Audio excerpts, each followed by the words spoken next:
Најава за денешните настани. Заеднички настап на домашните винарии на светскиот пазар е пораката на експертите од првиот вински фестивал во Охрид. Агенцијата за промоција и поддршка на туризмот ќе ги субвенционира домашните туроператори за да ја нудат земјава како дестинација во и вон сезона. Владата им ја ограничи маржата на трговците со струја.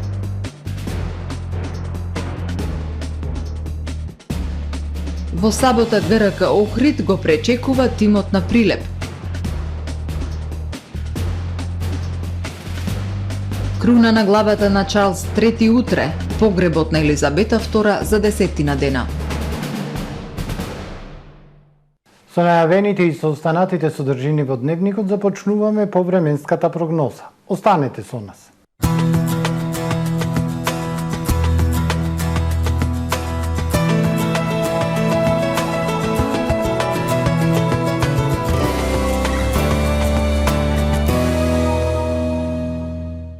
Во Охрид денес имавме претежно сончево време со појава на локална облачност, максимални 26 степени Целзиусови.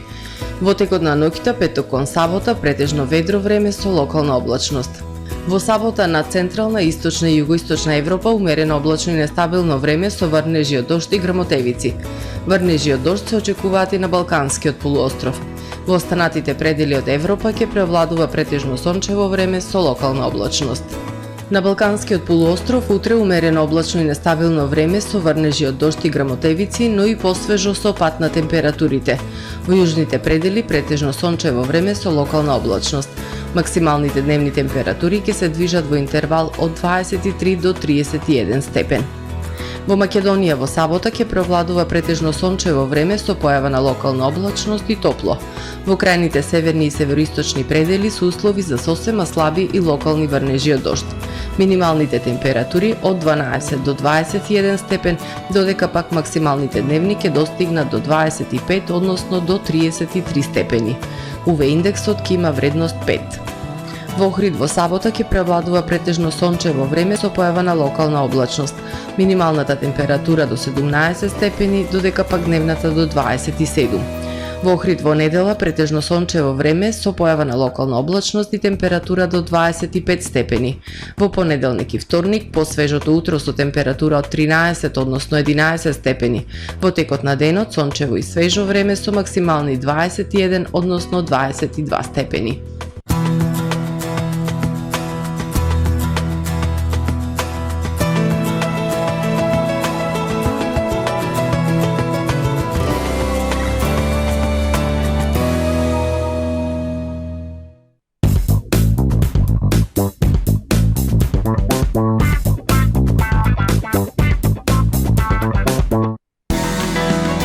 Доктор Танжу Шашко, Dent in Aesthetics, вработува доктор стоматолог за работа во општа стоматологија.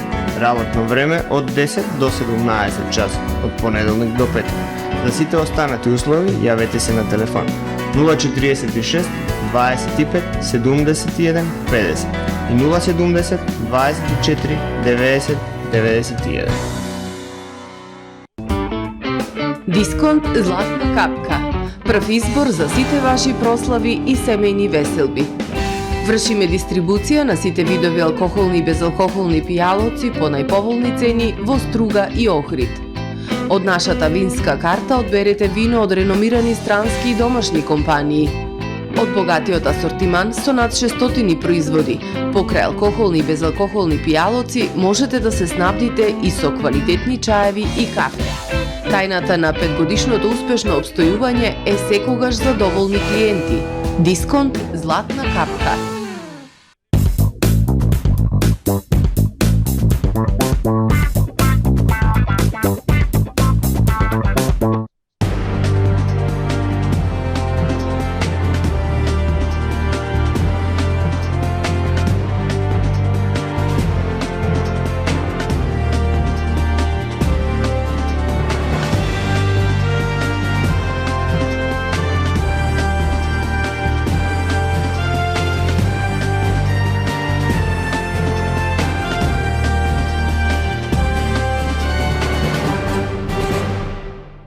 Добар ден, прво издание на Дневникот на ТВМ телевизија.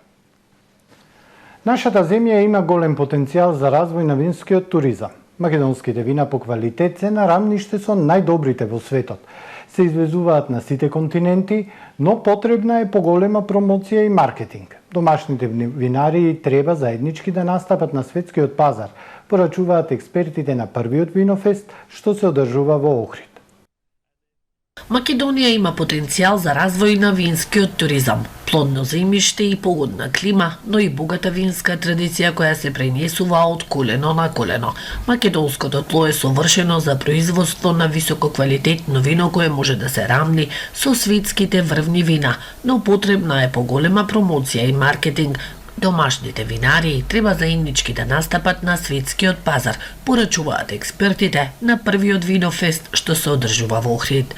Ние веќе сме познати, поготово на Балканот сме познати како иматели на добро вино. И меѓутоа ја моментално живеам во Шпанија, па знам дека и таму има луѓе кои прашуваат за нашите вина, значи имаат радоно. Така да на светски, на европско ниво ние имаме добри вина. Винариите и автохтоните вина привлекуваат се поголем број туристи. Македонските вина се извезуваат на сите континенти, закитени со голем број престижни награди. За да го развиваме винскиот туризам, потребно е повеќе вакви промоции како што е Охрид Фест, Винофест фестивалот. Нашата винарија има повеќе награди во Европа. Во Германија, во Дизелдорф имаме добиено бронзена медаља за квалитетно вино. На првиот фестивал на виното во Охрид, кој започна од вчера, ќе трае до 10 септември, се представија десетина винарии од земјава, но и од регионот и европските земји. Голем број охриѓани и туристи покрај во дегустација на сортни вина уживаа и во богата забавна програма. Домашниот туристички сектор бележи успешна сезона. Агенцијата за промоција и поддршка на туризмот за што подобри резултати планира субвенционирање на домашните туроператори. Само 3 од 100 од нив ја нуделе земјава како туристичка дестинација. Домашната туристичка индустрија бележи пораст, информира Љупчо Јаневски, директор на Агенцијата за промоција и поддршка на туризмот. До крајот на септември очекуваме да се остварат планираните 2,6 милиони ноќевања, напоменува Јаневски. Во првата половина од годинава на Охридското крајбрежје најбројни биле гостите од Србија и Албанија, со зголемена посетеност од 20 до 30% споредено со 2019 година. Следуваат традиционалните туристи од Полска, Холандија, Германија и Турција. За разлика од странските туроператори, само 3 од 100 домашните туроператори ја нуделе земјава како дестинација. Таа бројка воопшто не е изменета. Компанијата Дома си е дома, која што беше за почеток на 2020 година, требаше барем малку да ги охрабри домашните туристи да ги посетат домашните капацитети. Тоа се случуваше, но за жал нашите туроператори и туристички агенции од кога ќе заврши летниот период, тие рекако и позабораваат, како и хотелиерите, дека во наредните 9 или 8 или 7 месеци ние требаме повторно да создадеме викенд аранжмани и да ги понудиме нашите капацитети на домашните туристи. Всушност тоа што треба да го создадеме е многу повеќе домашните туроператори да закупуваат гостувачки капацитети во домашните хотели и да овозможат со дополнителни кампањи, пакет, викенд, при можеби и 5 и 7 дневни аранжмани, да успееме да ја продолжиме сезоната. Агенцијата за промоција и поддршка на туризмот ќе креира систем за субвенции за да ја потикне продажбата на викенд аранжманите од страна на домашните туроператори. За сите викенд пакети ќе имат дополнителна услуга. До 3 ноќевања со појадок да има една субвенција, на 3 ноќевања дополнителна друга субвенција, вели Јаневски. На овој начин во наредните 2 до 3 години домашните туроператори ќе се охрабрат во и вон сезона, што повеќе да ја продаваат земјава како туристичка дестинација на домашните туристи. Повеќе дневни аранжмани се со цел да помогнеме околу дополнителните трошоци кои што се јавуваат и на таков начин да ги охрабриме туроператорите што повеќе да ја нудат нашата дестинација за домашните туристи. На овој начин се надевам секако и со предлогот ваучерите кои што досега се даваат да бидат дадени на сите вработени и во приватниот, секако и во државниот сектор, како К15 кој што ќе биде во систем на ваучер, се со цел да можат да се искористат во домашните капацитети, на таков начин во една или во 2 години да овозможиме реинвестирање во домашната туристичка индустрија и да овозможиме дополнителен развој и отприлика уште повеќе околу 1 милион дополнителни ноќевања во текот на сезоната од домашните туристи. Агенцијата за промоција и поддршка на туризмот подготвува стратешки план за да се постигне што поуспешен македонски туристички сектор за периодот 2023-2025 година. Очекувањата се во 2023 година да се реализираат 3,2 милиони ноќевања, а во 2025 година да се достигне бројката од над 4 милиони ноќевања. $500 милиарди да се влијаат од туристичката индустрија во домашната економија. Владата им ја ограничи маржата на трговците со струја.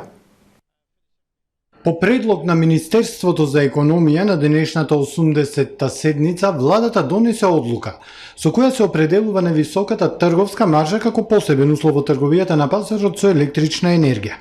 Највисоката трговска маржа на електричната енергија за сите трговски друштва и трговци поединци кои вршат трговија на пазарот со електрична енергија на големо и на мало се утврдува во висина најмногу до 10%, информира на пресконференција министерот за економија Крешник Бектеши.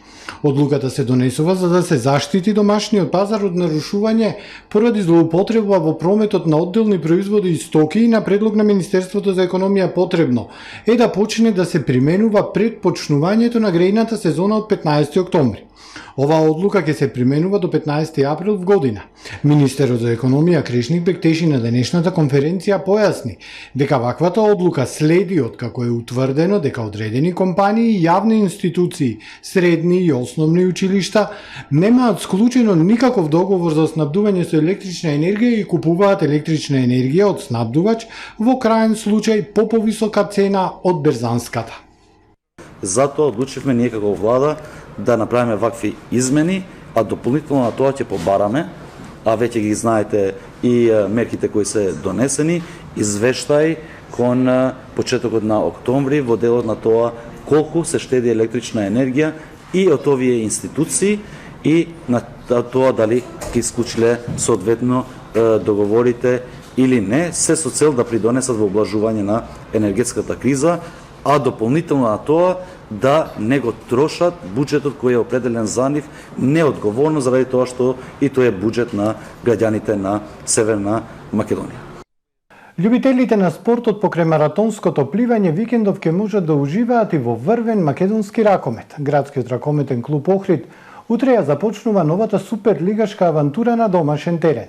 Во салата Билјанини Извори гостуваат ракометарите од Прилеп. Покрај подготовките за овој дуел, управата на клубот ги завршува подготовките и за Суперкупот, кој е закажан за во недела.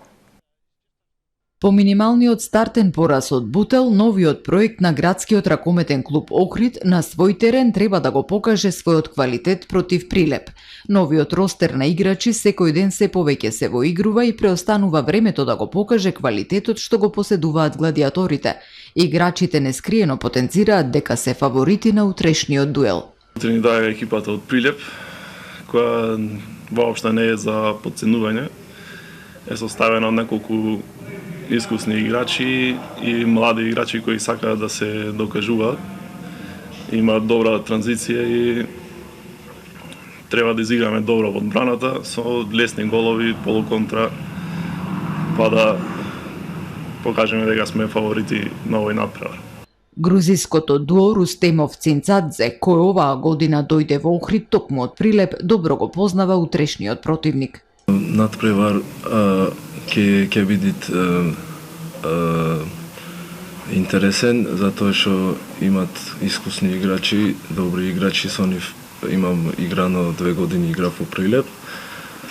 И не се надевам дека све така ќе завршиме работата како што имаме планирано ние, затоа што сме ние фаворити сега во утрешниот надпревар и имаме доста квалитетни играчи кои што можат све да направат за тоа да имаме 3 бода утре. Грузискиот репрезентативец потврдува дека комуникацијата на играчите е на солидно ниво, иако клупските бои ги бранат играчи од Србија, Црнагора, Турција и Грузија. Покрај овој дуел управата на клубот има обврски и за во недела, кога е закажан суперкупот помеѓу Вардар и Еврофарм Пелистер. Ова дерби секогаш е полно со емоции, посебно кога на трибините ќе ги има навивачките групи од двата града кои во Охрид треба да пристигнат во значителен број. Нас ни е особена чест и задоволство што Вардар и Еврофарм ќе се сретнат во салата во спортскиот центар Билјаин извори. Организацијата е заедно со РФМ е во најдобар тек. Е утакмица со голем ризик, така да мислам дека ќе уживаме само во ракометот и реално тој што е подобар нека победи. Сакаме да се покажеме како добар организатор, имаме голема поддршка од градоначалникот, така да за ова организација на Суперкупот и се надеваме зашто не и во наредните години Суперкупот да се одржува и во Охрид. Радува фактот што иницијативата за организирање на ваков надпревар дошол од двата клуба, па во координација со Ракометната федерација на Македонија, Охрид ќе го слави најдоброто од македонскиот ракомет. Оделението за превенција при СВР Охрид и Републичкиот совет за безбедност во сообраќајот на патиштата во рамки на превентивните активности да ги заштитиме децата во сообраќајот, денеска реализираа едукативно-информативна средба со учениците во прво оделение од основното училиште Христо Узунов во Охрид. При тоа полициските службеници со најмладите одржаа интерактивен сообраќаен час на отворено со изнесување корисни информации за нивната безбедност во сообраќајот, за потребата од внимателност при движење од домот кон училиштето и обратно и за почитувањето на сообраќајните знаци. Исто така во разговори со возачите на моторни возила беше потенцирана потребата од повнимателно управување со возилата во близина на училиштата заради заштита на децата како учесници во сообраќајот, информира портпаролот на СВР Охрид Стефан Димовски. Првачињата добија подароци, сообраќајни боенки и друг сообраќаен едукативен материјал. Во продолжение вестите од светот. Еден ден по смртта на кралицата Елизабета II, Обединетото кралство е во жалост. На мињата ширум земјата се веат на половина копија, граѓаните се збогуваат со сака на кралица и нејзиниот син, новиот британски крал Чарлс III, во тоа својство за прв пат ќе и се обрати на нацијата. Стана лидер не само на Обединетото кралство, туку и во 14 други земји од Комонвелтот, вклучувајќи ги Австралија и Канада. Стана на чело на британските вооружени сили, а ќе раководи и со други служби.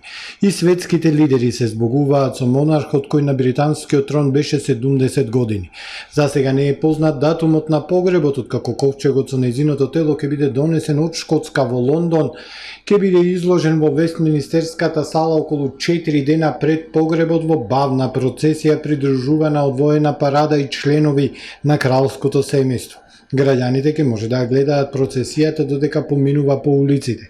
Незиното последно почивалиште ќе биде капелата Сент Џорџ во замокот Виндзор. Од вчера новиот британски крал е Чарлс III, чие официјално прогласување треба да се случи утре во палатата Сент Џејмс во Лондон.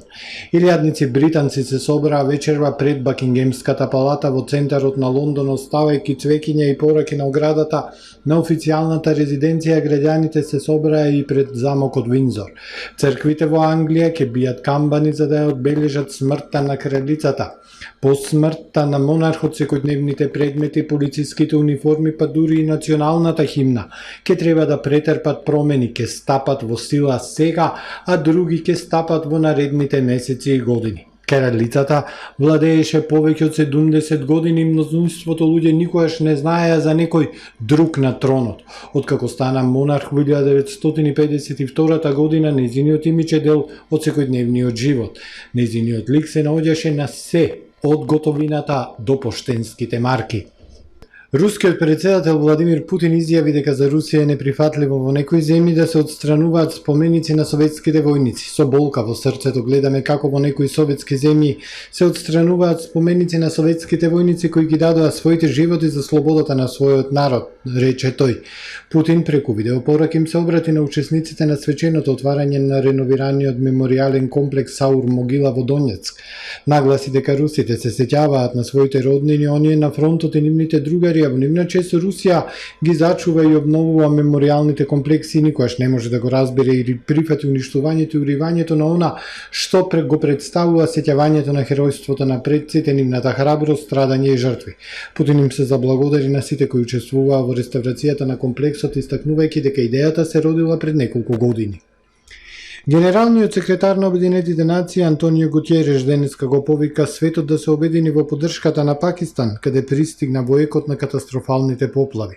Третина на Пакистан останува под вода по големите поплави предизвикани од двомесечните рекордни монсунски дождови, во кои досега загинаа повеќе од 1300 лица, уништена инфраструктура и екзистенција на милиони луѓе.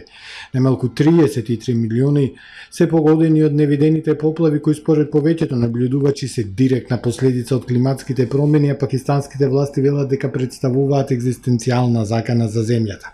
Шефот на Обединетите нации се очекува да се сретне со пакистанскиот премиер Шехбаз Шариф пред да ја посети тешко погодената провинција Синд, каде многу градови и населени места остануваат поплавени. Обединетите нации минатата недела упати итен глобален апел за собирање $161 милион за финансирање итен одговор на катастрофата. Пакистанското министерство за финансии процени дека поплавите предизвикале штета во висина од најмалку $12 милиарди на економијата на земјата, која веќе се бори со високите фискални и тековни дефицити. Северна Кореја усвои закон со кој се прогласи за нуклеарна сила, објави државната новинска агенција. Лидерот Ким Џонг Ун ја опиша одлуката како неповратна и ја отфрли можноста за какви било разговори за денуклеаризација на земјата. Законот и дозволува на државата да изведе превентивен нуклеарен напад за да се заштити покрај тешките санкции. Северна Кореја изведе 6 нуклеарни теста меѓу 2006 и 2017 година и продолжи да ги напредува своите воени способности, да им се заканува на соседите и САД. Западните извори велат дека Северна Кореја се подготвува да продолжи со нуклеарни проби. Северна Кореја ги одби понудите за нови средби со председателите на САД и Јужна Кореја, сметајќи дека тие и нивните сојузници продолжуваат да водат непријателска политика. Ова е се во првиот дневник на ТВМ. Ви благодарам што не следевте. Пријатно!